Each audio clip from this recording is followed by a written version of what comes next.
მოგესალმებით, ძვირფასო თანამემამულენო. დღეს თქვენთან ერთად ვისაუბრებთ საგანგებო ინფორმაციაზე, რომელიც მოდის ვენესუელიდან. ამაღამ შეერთებულმა შტატებმა, მათი დროით ამაღამ, ანუ რეალურად რამდენიმე საათის წინ შეერთებულმა შტატებმა დაიწყეს ფართომასშტაბიანი სამხედრო ოპერაცია ვენესუელის წინააღმდეგ და ამის შესახებ დაწვრილებით ახლა ინფორმაციას მოგაწვდით. რა თქმა უნდა, პირველ რიგში გთხოვთ, რომ აუცილებლად დაალაიქოთ ეს ანალიზი, ეს მნიშვნელოვანია ჩვენი არხის განვითარებისთვის, ასევე დაწერეთ თქვენი მოსაზრებები კომენტარებში. და ჩვენი დროით რამდენიმე საათის წინ, ანუ ეს არის 3 იანვრის დაახლოებით დილა, როდესაც იქ ღამდებოდა რეალურად უკვე გვიან საღამოს, მინიმუმ 7 დიდი აფეთქება გაისმა და შემდეგ უკვე ვიდეო მასალაც გავრცელდა დედაქალაქ კარაკასში, ვენესუელის. ზოგადად ჩვენ ბოლო თვეების განმავლობაში და განსაკუთრებით ბოლო კვირაების განმავლობაში აქტიურად ვაკვირდებოდით საკმაოდ მნიშვნელოვან შეგროვებას შეერთებული შტატების შეიარაღებული ძალების პუერტო-რიკოში განსაკუთრებით და კარიბის ზღვის მიდამოებში. ეს იყო დაკავშირებული შეერთებულ შტატებსა და ვენესუელას შორის ურთიერთობების დაძაბვის ფონზე მიმდინარე პროცესებს, მათ შორის ნარკოკარტელებთან ბრძოლის კომპონენტიც ჰქონდა შეერთებული შტატების ოპერაციას. ვენესუელიდან ზღვით ნარკოტიკებს აწვდიდნენ შეერთებულ შტატებში და შემდეგ იქ გაყიდვა ხდებოდა ამ ნარკოტიკების უზარმაზარი რაოდენობაზე არის საუბარი, ცხადია. მეორე მომენტი უკავშირდება იმას, რომ ვენესუელის ოპოზიციაც ძალიან აქტიურად შეერთებულ შტატებთან მოქმედებს და მხარს უჭერს შეერთებული შტატები ღიად ვენესუელის ოპოზიციას. ასევე ერთ-ერთი ამის გეოპოლიტიკური მდგენელი უკავშირდება იმას, რომ შეერთებული შტატებისთვის პრიორიტეტი არის მაგ ამერიკულ კონტინენტზე ჩინური და რუსული გავლენების შემცირება. არა მხოლოდ მაგრამ მათ შორის და რეალურად ეს იმაზე მეტყველებს, რომ ვენესუელაში ასეთი პროჩინური, პრორუსული ხელისუფლების არსებობა, ანუ ავტორიტარული, ანტიამერიკული ხელისუფლების არსებობა საფრთხე არის შეერთებული შტატებისთვის.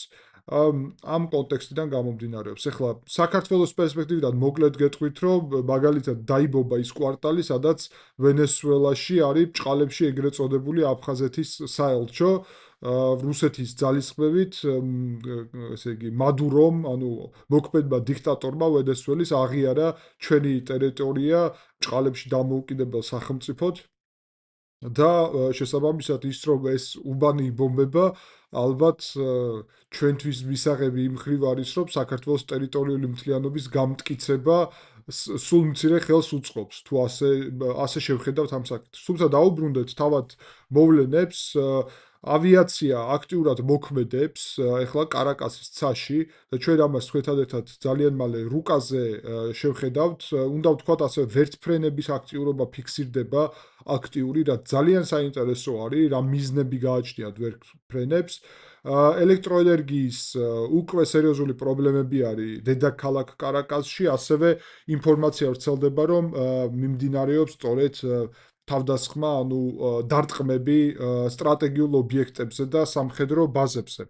ვენესუელის საგარეო საქმეთა სამინისტრომ ეგრევე გაცხადება გააკეთა, რომ ეს არის თავდასხმა შეერთებული შტატების მხრიდან ვენესუელაზე, ხოლო მათი ინფორმაციით თავდასხმა ხდება ასევე სამოქალაქო ობიექტებზე, ხო, რაც არ მტკიცდება ზოგადად და უცნაური განცხადება. და კოლუმბიის პრეზიდენტმა განაცხადა, რომ ეს აუცილებლად უნდა მიმართონ ეგრევე ამერიკული ესე იგი ქვეყნების ორგანიზაციას, ასეთი ორგანიზაცია არსებობს და ამავდროულად გაეროს.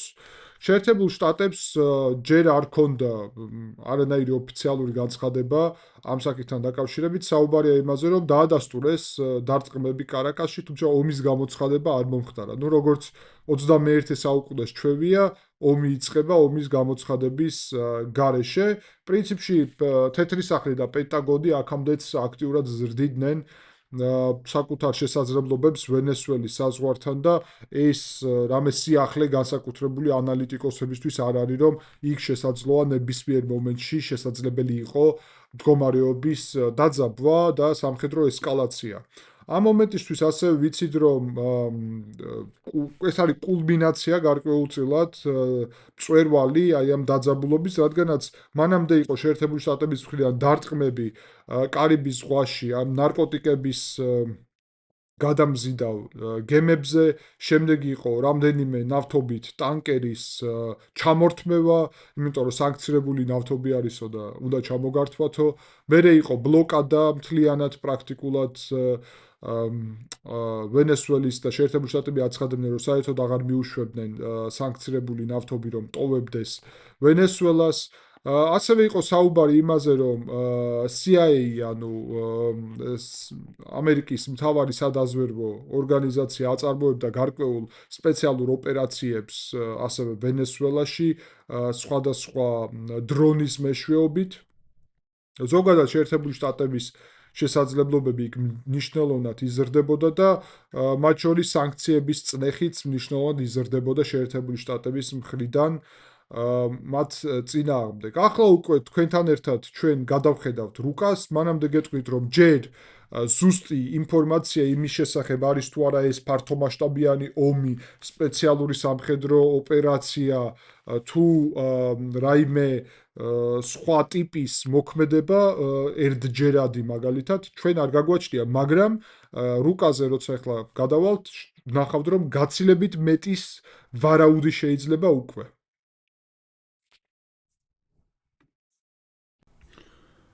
და ახლა უკვე ჩვენ თქვენთან ერთად ამ ყველაფერს გავაანალიზებთ სწორედ რუკაზე. პირველ რიგში უნდა გაჩვენოთ, სად იმყოფება ვენესუელა და თქვენ ხედავთ, რომ აგერ შეერთებული შტატები, ფლორიდა, სადაც ტრამპი არის ხოლმე, ძირითადად ეხლაც იქ არის, როგორც ვიცი და იქედან მართავს მოვლენებს, საკმაოდ ახლოს არის ფლორიდიდან რეალურად ვენესუელა.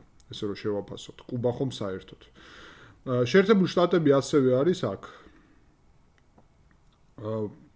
პუერტო რიკოში და იქ არის ძირითადად კონცენტრირებული შეერთებული შტატების ძალიან სერიოზული სამხედრო შესაძლებლობები. ანუ შეერთებული შტატები პუერტო რიკო ეკუთვნის შეერთებულ შტატებს, ასე რომ ვთქვათ.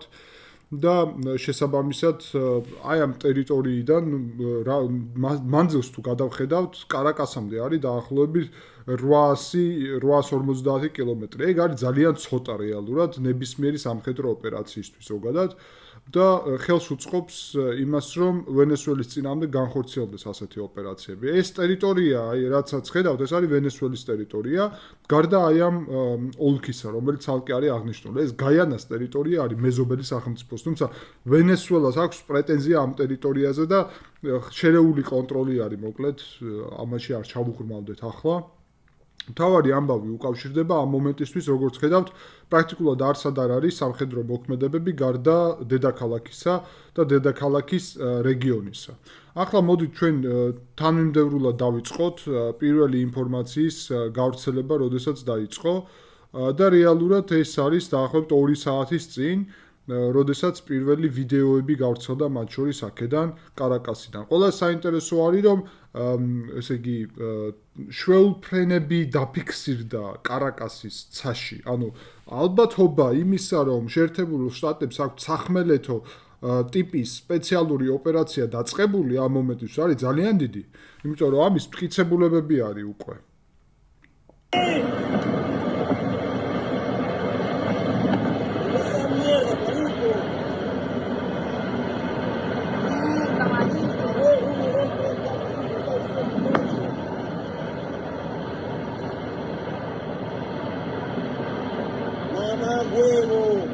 ¡Qué locura! Mocaí, mira esa...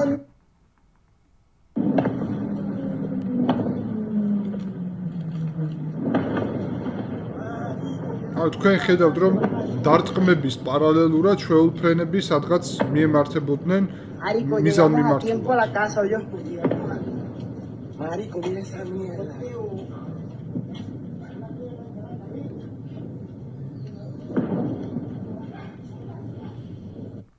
და ზოგადად შეიძლება ითქვას, რომ ეს არის ძალიან საინტერესო მდგენელი, იმიტომ რომ სადაც ეს დაფიქსირებულია შვეულფრენები რეალურად. ეს და შემდეგი მაგალითი, ჯერ აქამდე მოვალთ, ეს არის აეროპორტი და აქამდე მოვალთ.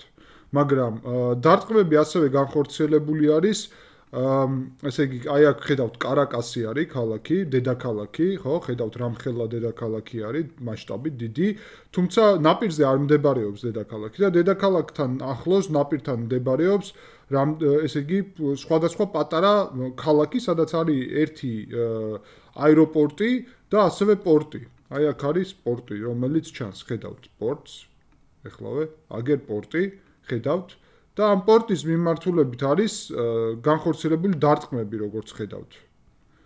ანუ საინტერესო არის, რომ პორტს დაარტყეს ამერიკელებმა, ამავდროულად გარკვეულ სამხედრო ინფრასტრუქტურას, რომელიც ახლოს არის აი ამ ბაზასთან და რეალურად იმიტომ, რომ აქედან აი ეს პლაცდარმი სავარაუდოდ არის ყველაზე ხელსაყრელი იმისთვის, რომ აქედან აი ამ გზით, რომელსაც ხედავთ, შეაღწიო პირდაპირ დედაქალაქში. მეორე მომენტი არის, რომ დედაქალაქში აი ამ უბანში მდებარეობს, როგორც ხედავთ, წითლად არის აქ აღნიშნული განცხადებები კეთდება აქედან, სამთავრობო კვარტალი. გარდა ამისა, საინტერესო არის ის, რომ აფეთქებები, პორტზე გითხარით უკვე აფეთქებები 1 საათის წინ მიმდინარეობდა დაახლოებით. ეს ვიდეოს ჩაწერის და გამოქვეყნებასთან ერთად მაქსიმუმ შეიძლება 2 საათს ნიშნავდეს განსხვავებას. ანუ პრაქტიკულად თბილისის დროით საუბარია დაახლოებით 10 საათზე, 11 საათზე დილის 3 იანვარი არის ახლა. თავდასხმა ასევე და დაბომბები მიმდინარეობდა, როგორც ხედავთ, კარაკასის სამხრეთ ნაწილშიც. აქეთ სავარაუდოდ აქ არის სამხედრო ბაზები, ანუ საუბარია იმაზე, რომ კონკრეტულად სამხედრო ბაზებს ბომბავენ აქტიურად, იმისთვის რომ რეალურად გაანეიტრალონ მადუროს რეჟიმის შესაძლებლობები, რომ სამხედრო მობილიზაციის აქ და ეხლა გეტყვით რატომ, იმიტომ რომ ყველაზე საინტერესო არის რას აკეთებენ ამ მომენტისთვის ამერიკელები რეალურად თავად დედაქალაქში, ანუ რა ხდება, აქ მივალთ უბრალოდ ლოგიკურად მინდა რომ ჯაჭვი აგიხსნათ. ასევე გარკვეული თავდასხმები არის აი ამ ნაწილში, რაც საინტერესოა, რას უკავშირდება, რა ნაწილი არის ეს გაურკვეველია ზუსტად. ეხლა ვიდეოს ვნახავთ.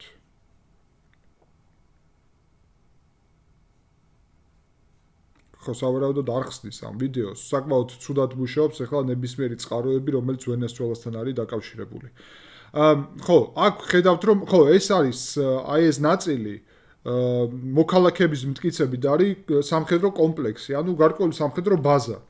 და სწორედ აი ამ სამხედრო ბაზის მიმართულებით მოხდა ძირითადი დაბომბვა აი ამ ნაწილში, რა ძალიან საინტერესო არის ზოგადად. რეალურად იმედი ჰქონდათ, რომ გამოდის, რომ აი აქედან სამხედროების გადაყვანის რეალურად დედაქალაქის ცენტრამდე და ეს დაბომბეს. თუმცა ყველაზე მნიშვნელოვანი ნაწილი ეხლა რაც მიმდინარეობს უკავშირდებოდა აი ამ აეროპორტს. იმიტომ რომ აი ამ აეროპორტის ნაწილში, სადაც ჩვენ ეხლავე გავხსნით, იმიტომ რომ ძალიან ცუდად მუშაობს ეს წყაროები ამ მომენტში, ჩვენ ხედავთ აეროპორტში მობილიზაციას. ანუ დარტყმები განახორციელეს აეროპორტში და შემდეგ შვეულფრენები, რაზეც საუბარია, აქ არიან მობილიზებული აეროპორტში. და ამ რუკაზე, რომელიც საკმაოდ საინტერესო წყარო არის ზოგადად ერთ-ერთი ოსინტის მიმართულებით, უკვე გაჩნდა პირველი მტკიცებულება, რომ აი ამ ტერიტორიას აკონტროლებს ოპოზიცია. ვენესუელის ოპოზიცია. შესაბამისად, მე მაქვს ვარაუდი, როგორც ხვდები და ეს პირველი საათებია სამხედრო ოპერაციის, ამიტომ სრული წარმოდგენა არავის არ აქვს ჯერ ჩემი აზრით და ვერავის ვერ ექნება, მაგრამ დაახლოებით საუბარია იმაზე, რომ აი აქ აეროპორტზე რეალურად უკვე და ხედავთ, რომ რამდენად ახლოს არის სამთავრობო კვარტალთან, შეერთებული შტატების შეიარაღებული ძალები განლაგდნენ, როგორც ჩანს. და პირველი დარტყმები იყო, რომ იქ გაეთავისუფლებინათ შესაძლებლობები და შემდეგ უკვე სავარაუდოდ ოპოზიციის წარმომადგენლების მობილიზაციაც ხდება იქ და ოპოზიციის შეიძლება ლიდერიც კი, რომელიც ძალიან ცნობილი არის და ამაზე ცალკე განსახილველი პრინციპში შეიძლება იყოს, მაგრამ არა ეხლა ნამდვილად, ოპოზიციის ლიდერიც შეიძლება იქ იმყოფებოდეს უკვე. ან მომავალში ჩამოვიდეს და ოპოზიციამ შეიძლება დედაქალაქში შექმნას ესეთი ცალკე კუნძული ამ მომენტისთვის, ანუ ამ საათებისთვის, იმისთვის რომ მოიზიდოს რეჟიმის მოწინააღმდეგეთა ასე ვთქვათ მომხრეების რაოდენობა აქ და ჩამოაყალიბოს ესეთი პლაცდარმი, რომელიც დაუპირისპირდება მადუროს, რომელიც აი აქეთ ნაწილში დედაქალაქის მდებარეობს. გარდა ამისა, მე არ გამოვრიცხავ, რომ ასევე აქტიური დესანტური ოპერაცია დაიწყოს ჩრდილოეთ ნაწილში კარაკასის. ანუ ერთი მხრივ ეს აეროპორტი დაიკავეს, სამხედრო აქ საჭიროებები, ბაზები დაბომბეს და აქაც დაბომბეს ის, სადაც სამხედრო ინფრასტრუქტურა არის, იმისთვის სავარაუდოდ, რომ დიდი ალბათობით უკვე პუერტო-რიკოდან აქეთკენ მიემართებოდეს გემები და სავარაუდოდ გემებმა აიღონ კონტროლის ქვეშ ეს ტერიტორია, საიდანაც შექმნიან გარკვეულ კორიდორს, რომლის მეშვეობითაც კარაკასში მოხდება გაცილებით უფრო დიდი შეიარაღებული ძალების შეყვანა. ჩვენ აქ ხედავთ, რომ ძირითადად ხო არტყავენ ასევე მათ შორის იმ სამხედრო ბაზებს, რადარებს, რაც იქ ადგილზე გააჩნიათ. მადურომ უკვე ბრძანება გასცა, ეს არის მოქმედი ეგრეთ წოდებული პრეზიდენტი, სამხედრო მდგომარეობა გამოაცხადა და ესე იგი გამოაცხადა, რომ გააჩნია უფლება საკუთარი თავის დაცვის, ტერიტორიული მთლიანობის და დამოუკიდებლობის, განგაშით ჯარი არის აყვანილი, ანუ მთელი ქვეყნის მასშტაბით. ეხლა აქ საინტერესო ფაქტორი ის არის, რომ თუ მთელი ქვეყნის მასშტაბით ჯარის გადაადგილება მართლა დედაქალაქისკენ განხორციელდება, მაშინ შეიძლება ვთქვათ, რომ ამ ვითარებაში შესაძლოა ამ ჯარის მიმართ იყოს დარტყმები შეერთებული შტატების მხრიდან, მაგრამ ჯერჯერობით ასეთი დარტყმები არ ფიქსირდება არსად და რეალურად სავარაუდოდ ასეთი მოძრაობაც არ არის. აქ ეხლა ჯარს აქვს გადასაწყვეტი, დადგება მადუროს მხარე, შეიძლება სამიზნე აღმოჩნდეს. არ დადგება მადუროს მხარეს და შეიძლება არც აღმოჩნდეს სამიზნე რეალურად. მიუხედავად იმისა, რომ საგანგებო მდგომარეობა და სამხედრო მდგომარეობა გამოაცხადა მადურომ, სრულიად ფაქტიც არ არის, რომ ამას დაემორჩილება ჯარი და სისტემა. ვნახოთ, საინტერესოა.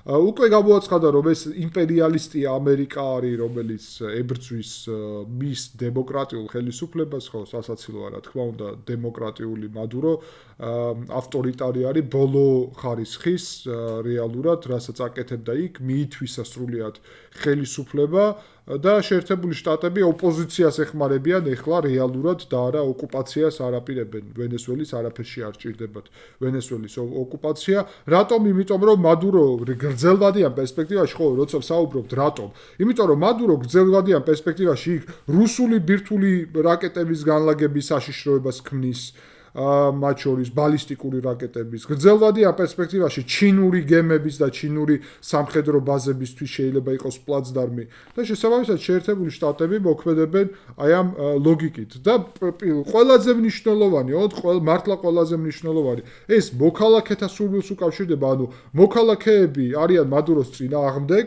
რეალურად და ხარს უჭერენ ოპოზიციას. უბრალოდ მადურო ჩაგრავს მოქალაქეებს საკუთარი პოლიციური ესე იგი მისი სასამართლო სისტემის მეშვეობით უსამართლო სასამართლოს და ასე შემდეგ. მოკლედ რეალურად ჩაგვრის მექანიზმი არის ჩამოყალიბებული აქ. და ყველაზე მნიშვნელოვანი საკითხი უკავშირდება იმას, რომ მოქალაქეები მადუროს წინააღმდეგ არიან. თუ გადავხედავთ მაგალითად სხვა ქვეყნებს, სადაც ასევე სამხედრო ინტერვენციების გზავნილები კეთდება, მაგრამ იქ მაგალითად მოქალაქეები პირიქით უჭერენ ხარს ხელისუფლებას. ასეთი მაგალითი არის უკრაინა, სადაც ხელისუფლება დემოკრატიულად არჩეულია, სადაც მოქალაქეები ხარს უჭერენ ხელისუფლებას, შეუძლიათ ხელისუფლების შეცვლა და სადაც რუსეთმა დაიწყო სამხედრო ოპერაცია იმ ლოგიკით, რომ გაათავისუფლოს უკრაინელები, არ ვიცი ვისგან, ხო, მათივე არჩეული ხელისუფლებისგან. ეს რადიკალურად გაცხოებული არის, სწორედ ამიტომ მინდოდა პარალელის გავლება, იმიტომ რომ ძალიან დიდია ალბათობა, რომ ეხლა გამოჩნდება ხალხი და იტყვის, რომ ეს ხო ზუსტად იგივე არის, რომ ეს არის სპეციალური სამხედრო ოპერაცია, რუსეთის ხო იგივე საკეთებს და ასე შემდეგ, ხო? საფრთხეების მოსახსნელად საკუთარი ქვეყნის მიმართ. თუმცა კიდევ ერთხელ აქ არის პირველ რიგში იმ ქვეყნის მოქალაქეების სურვილი, მეორე მდგენელი აქ შეერთებული შტატები არადაირ სამოქალაქო მოსახლეობას არ ბომბავენ, არანაირ ტერიტორიას შეერთებული შტატების ნაწილად არ აცხადებენ. რეალურად რუსეთმა რაც გააკეთა, ხო, დონეცკი, ლუგანსკი, სხვა ოლქები გამოაცხადა საკუთარ ტერიტორიად, ხერსონი, ზაპაროჟიე და ასე შემდეგ. და მით საკუთრა ტერიტორიები. ხო, სრულიად სხვა მომენტია, პლუს აქვს მართლა სპეციალური სამხედრო ოპერაცია მიმდინარეობს, როგორც ჩანს, დესანტით, ნამდვილად, ანუ ლოკალურად და ჩემი ვარაუდი არის, რომ აი აქ იქნება ერთი დესანტის კერა, ესე იგი, აი ამ აეროპორტთან, კარაკასში და მეორე დესანტის კერა იქნება სავარაუდოდ აქ. და ჩვენ ამას დავაკვირდებით. ამავდროულად ხედავთ განცხადებებს, უკმაყოფილო არის აქ კოლუმბიის ხელმძღვანელობა და კუბას ხელმძღვანელობა, ძირითადი გზავნილები იქედან არის, ამას აგრესიად აფასებენ. და უკვე ოფიციალური ინფორმაცია, რაც ჩვენ ვიცით, რომ პრეზიდენტმა ტრამპმა გასცა ასეთი ბრძანება, რომ მადუროს რეჟიმის წინააღმდეგ განხორციელდეს გარკვეული დარტყმები, აქამდე შეერთებულმა შტატებმა პრინციპში ჩაკეტეს ვენესუელაზე ცა, განაცხადეს, რომ ნებისმიერი იქ ფრენა აკრძალულია, ამის შემდეგ მთლიანად ჩაიკეტა ვენესუელის ცა საერთაშორისო ფრენისთვის. ჩვენ აქ ჩრდილოეთ ნაწილში ვაკვირდებით ასევე მაგის მტკიცებულება, რომ მოძრაობენ სხვადასხვა ტანკერები და სპეციალური მათ შორის თვითმფრინავები, რადარებით, რომლებიც აკვირდებიან ცაში, სამხედრო ბაზებზე არსებულ ვითარებას. მოკლედ შეერთებული შტატები აქედან აკონტროლებენ ამ ცას, ზღვაში მიმდინარე პროცესებს და მათ შორის ტანკერები გააჩნიათ სპეციალური, რომლებსაც შეუძლიათ მათი ავიაციის აქ მომარაგება საწვავით, იმიტომ რომ შეიძლება დასჭირდეთ, ხო?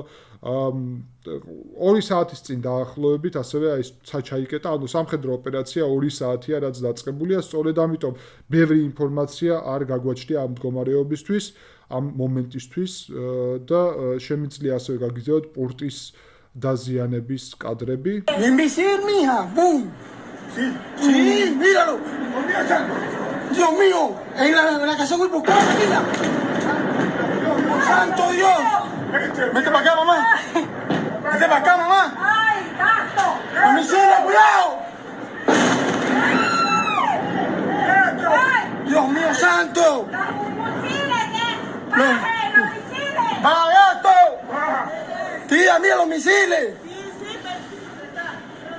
Marico, ¿lo viste? Los que están cayendo. La casa bucana. Cayó en la casa. როგორც ხედავთ, აქაც არის მნიშვნელოვანი დაბომბები და ამაზე უკვე განახეთ. ხო, საინტერესო არის, რომ როგორც გითხარით, აგერ კარაკას კოლუმბიის პრეზიდენტი როგორც ხედავთ, აქ გმობს გუსტავო პეტრო აი ამ ქმედებებს შეერთებული შტატების. პრინციპში ამ მომენტისთვის მხოლოდ კოლუმბიამ და კუბამ დაგმეს, აგერ კუბას განცხადებაც აქ არის, კუბამ გმობს ამ თავდასხმას, ესე იგი, ვენესუელაზე და მოუწოდებს საერთაშორისო საზოგადოებას დაგმოს შეერთებული შტატების თავდასხმა. ეს არის, ესე იგი, მშვიდობის წინააღმდეგ ქმედებაო, სახელმწიფო ტერორიზმი მათი შეფასებით და ვენესუელის ხალხის წინააღმდეგ არისო და ამერიკა ამას ახორციელებსო და ჩვენი ამერიკის წინააღმდეგ, ანუ აი ამ კონტინენტს გულისხმობს ამ შემთხვევაში, ან სამშობლო, ან სიკვდილიო და ჩვენ გავიმარჯვებთო. კუბა რატო აპირებს გამარჯვებას, ცოტა გაურკვეველია სინამდვილეში. კუბა საკითხით დღის წესრიგში დგას ზოგადად, იმიტომ რომ არანაკლები საფრთხეა და ზოგადად გვახსოვს, ხო, კუბის კრიზისი თავის დროზე, როცა აქ საბჭოთა ბირთვული რაკეტები იყო განთავსებული, ასე რომ კუბა საკითხი ასე არ ვიაქტიურებდია აშკარად კუბას ადგილას ესე აქტიურად, იმიტომ რომ შეიძლება ყურადღება მათ შორის გადაინაცვლოს იქეთკენ, მაგრამ ვენესუელის საკითხი არის ახლა დღის წესრიგში და როგორც ხედავთ, უახლოეს საათებში ჩვენ გვექნება მნიშვნელოვანი განვითარება. მე ამით დავასრულებ ახლა აი ამ მიმოხილვას, თბილისის დროით ახლა არის 12 საათი და 30 წუთი. შესაბამისად, ეს იყო ყველაზე ახალი ინფორმაცია, რაც ამ მომენტისთვის ხელმისაწვდომია. როგორც კი იქნება მნიშვნელოვანი სიახლეები, შეიძლება ეს იყოს საღამოს, თუ არა და შეიძლება ხვალ, მაგრამ ალბათ უფრო საღამოს, ვნახოთ. ამ შემთხვევაში, რა თქმა უნდა, მოგაწვდით დამატებით ინფორმაციას და თვალყურს მივადევნებთ ნამდვილად ვენესუელაში მიმდინარე აი ამ მნიშვნელოვან პროცესებს. დიდი მადლობა ყურადღებისთვის და შეხვდებით შემდეგი გადაცემის დროს.